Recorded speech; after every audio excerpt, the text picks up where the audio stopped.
demais obreiros que se encontram aqui, pastor Valci, Mandione, que Deus seja louvado pela vida de vocês.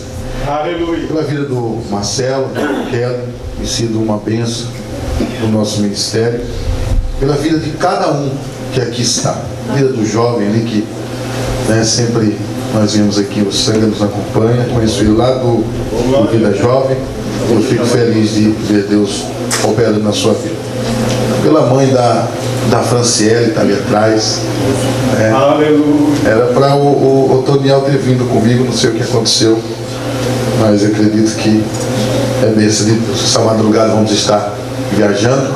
Eu vou estar indo para Rio Negrinho, ali perto, ali do lado de Rio Negrinho. E a Franciele e o Toniel vai estar indo comigo para poder estar louvando a Deus. Nós estaremos pregando sábado e domingo à noite, domingo de manhã, um grande culto, manhã missionária lá, onde a minha esposa vai estar pregando também. Meus irmãos, capítulo de número 6 e o versículo de número 10, versículo 9. Capítulo 6 e o versículo de número 9. Capítulo de número 6, melhor dizendo, e versículo 9, isso. Os que acharam, digam amém. Amém. Que diz assim: está aqui um rapaz que tem 5 pães de cevada e 2 peixes. Enquanto o Jó estava questionando a Deus, perguntando, Jó continuou na mesma situação, irmãos. Não mudou nada na vida de Jó. Mas a Bíblia afirma categoricamente que quando Jó se pôs para orar pelos amigos, aí Deus vira o cativeiro de Jó. O que Deus nos ensina aqui, irmãos? É que nós temos que nos preocupar com o nosso próximo, com o nosso amigo, com alguém que talvez esteja em situação pior do que a nossa. Amém? Amém. Você está entendendo? Vocês estão entendendo? Amém. Você pode dizer para alguém que está ao seu lado: Deus ainda não virou o cativeiro da sua vida? Diga assim: Deus ainda não virou o cativeiro da sua vida? Porque está esperando você se preocupar com alguém. Aleluia! Irmão, isso é Bíblia. Isso aqui não é uma ficção científica, não é Bíblia. Deus nos ensina. Quando nós passamos a nos preocupar com o nosso próximo, Deus, um dia alguém chegou: Senhor, como é que vamos fazer para herdar o reino do céu? E Jesus falou: ama o Senhor Deus e o teu próximo como a ti. Se nós não amar o próximo, nós estamos vivendo num século onde pregadores, ensinadores da palavra estão pegando versículos isolados, estão pregando aquilo que o povo quer ouvir. E nem tudo aquilo que nós queremos ouvir é o que vai mudar a nossa situação. Mas Deus, o Deus que nós servimos, Ele é o Deus que sempre estará disposto a falar aquilo que nós precisamos ouvir. Amém. Porque o que precisamos ouvir é o que vai mudar a nossa história. Glória a Deus. Às vezes nós vamos no médico e queremos ouvir do médico que está tudo bem. Aleluia. Mas aí o médico nos aborda e manda a gente fazer uma seleção de exames, ou até mesmo marca cirurgias, e aquilo nos frustra, porque nós nos acostumamos a ouvir, e às vezes até pregadores que passam por cima desta tribuna vêm aqui, saem de casa com uma mensagem melancólica, uma mensagem sentimental, uma mensagem que vai sensibilizar, uma mensagem técnica, falando aquilo que a igreja quer ouvir, porque ele está preocupado em voltar no ano que vem, ele está preocupado em vender o seu material, ele está preocupado em agradar. Mas deixa eu dizer uma coisa, só que às vezes nós temos que ouvir aquilo que Deus tem para nos falar. E quando espera essa noite para ouvir aquilo que Deus tem para falar, diga assim: Senhor, eu estou aqui e não quero ouvir, eu não preciso falar o que eu quero ouvir, mas fala o que eu preciso ouvir. Diga para Deus, saia de casa e diga: Senhor, fala aquilo que eu preciso ouvir, não é aquilo que eu quero ouvir, mas o que eu preciso ouvir. Amém, aleluia. Louvado seja Deus. E o que nós precisamos ouvir É exatamente isso, irmãos, que nós temos que sair do nosso aconchego e ir para o centro da vontade de Deus. Glória ao nome santo de E Deus. o centro da vontade de Deus nem sempre são lugares que são aprazíveis aos nossos olhos. A Bíblia está repleta de homens e mulheres que saíram dos seus aconchegos e foram para o centro da vontade de Deus. E chegaram lá, era um deserto, era uma fornalha, eram covas, eram prisões, Aleluia. momentos de calúnia, de decepção, de traição. Porém, estavam no centro da vontade de Deus. E é no centro da vontade de Deus que os milagres acontecem, que as bênçãos acontecem, que nós alcançamos aquilo que nós queremos. Glória a Deus. Tem muito cativeiro que não foi invertido ainda, porque simplesmente nós estamos preocupados só com nós mesmos. E Aleluia. eu pedi ao pastor, falei ontem, leve alguém, nós vamos orar.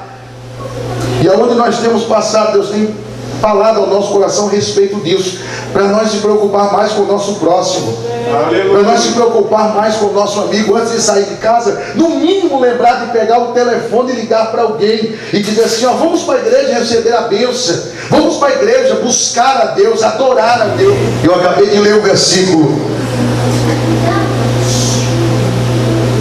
Está aqui um rapaz que tem 5 pães e 2 peixinhos. Jesus estava no deserto e precisava fazer um milagre.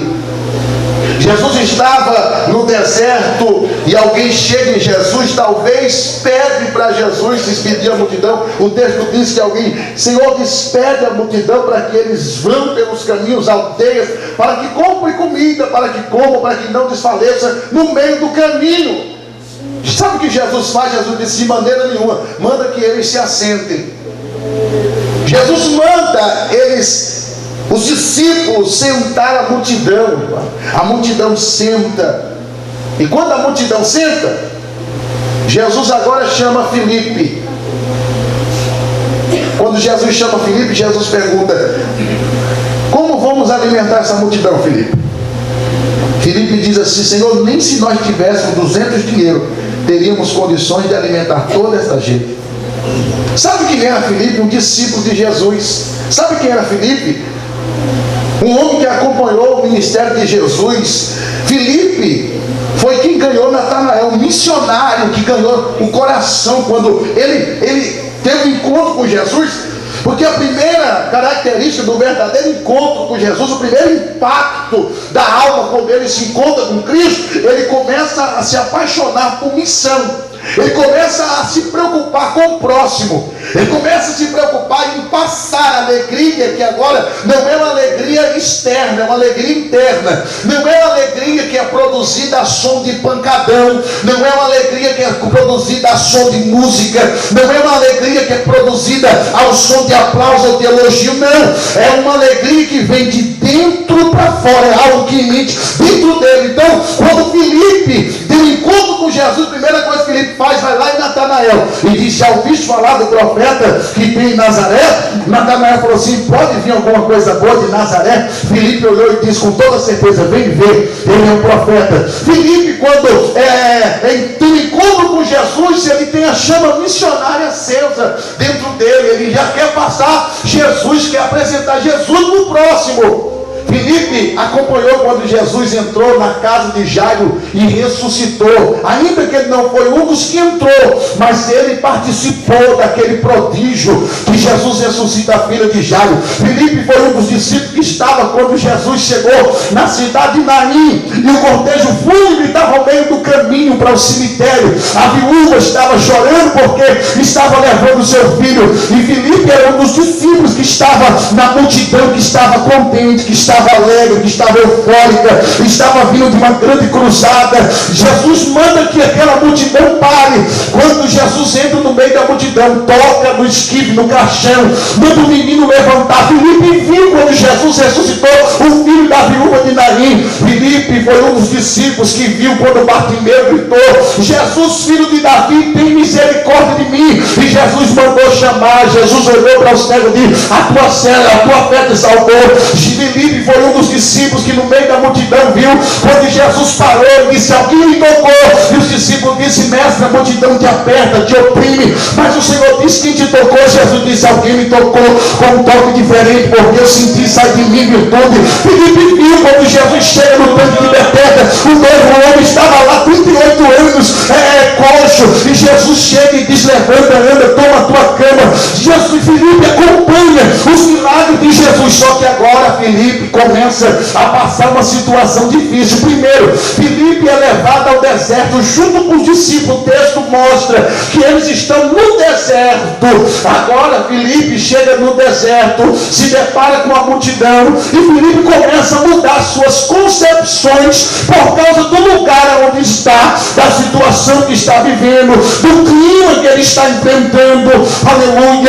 Não deixe que a situação, não deixe que a luta, não deixe que a prova mude a concepção que você tem de Jesus que morreu no Calvário. Filipe começa agora a entrar no estágio de apostasia, começa a abandonar a fé, pastor.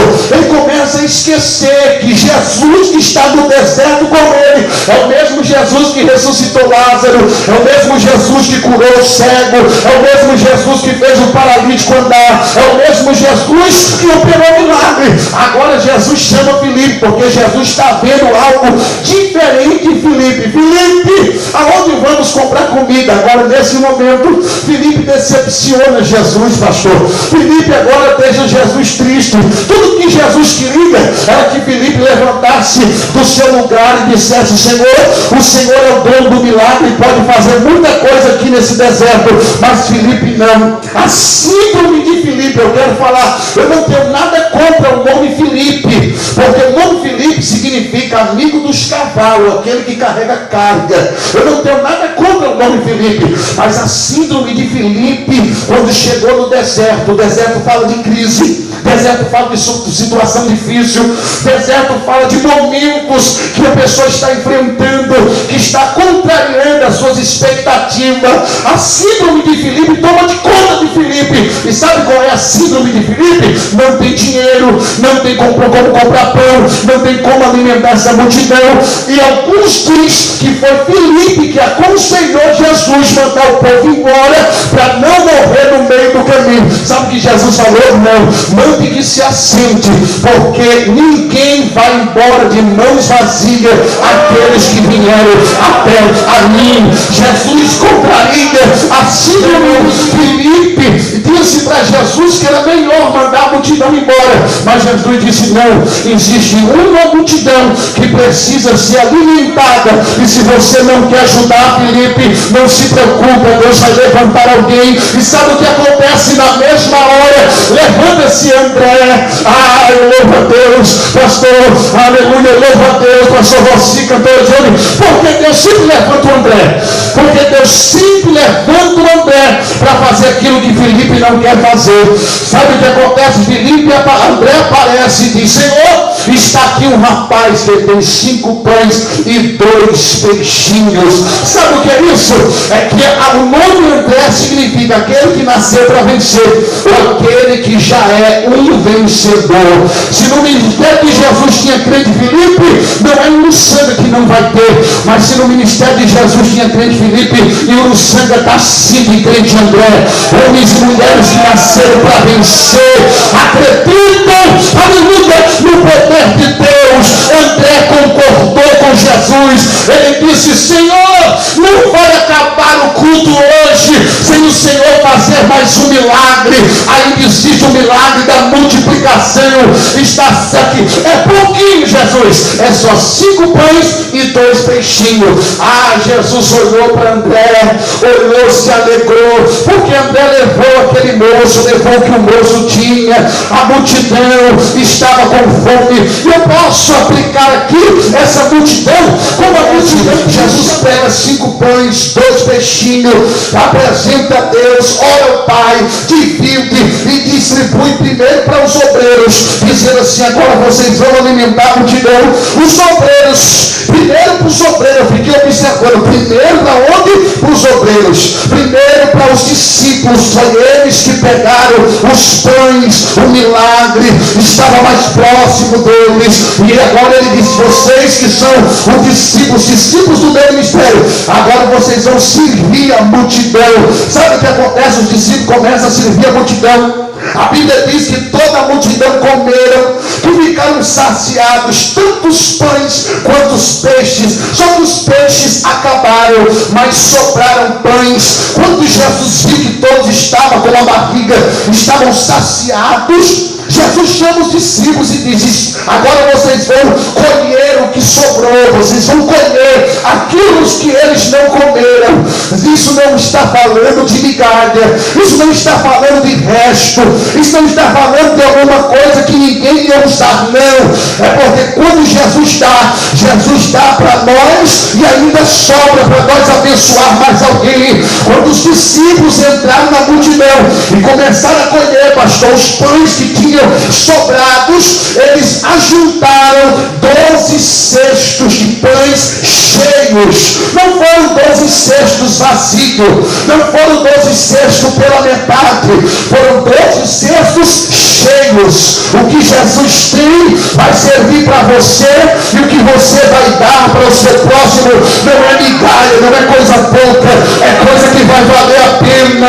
É quando depois não, eu estou sentindo a autoridade de Deus aqui. Segure na mão de alguém, diga assim: Jesus vai te usar para abençoar alguém esta noite.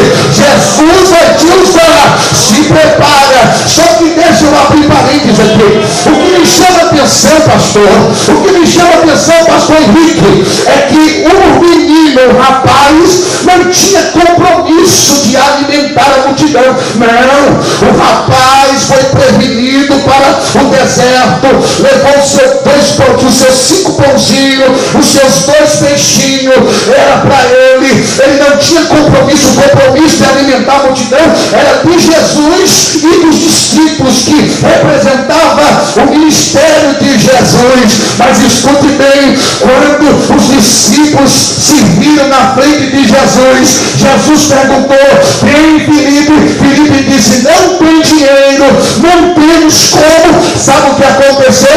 Jesus levantou no meio da multidão alguém que nem a Bíblia dá o seu nome, um moço, um rapaz que tinha algo. Era pouquinho, pregador, mas não importa, é pouco enquanto está nas suas mãos, mas quando chegar nas mãos de Jesus vai ser suficiente para abençoar o missionário, para abençoar a família. Sentindo a unção da multiplicação nesta noite. Agora, com essa mesma mão que você abriu, você vai segurar na mão de alguém. Segure por gentileza. Você vai olhar para esta pessoa e vai dizer assim para ela: é pouquinho que nós temos, mas Jesus vai multiplicar, vai ter para mim, para você, para o missionário, para a sua família. A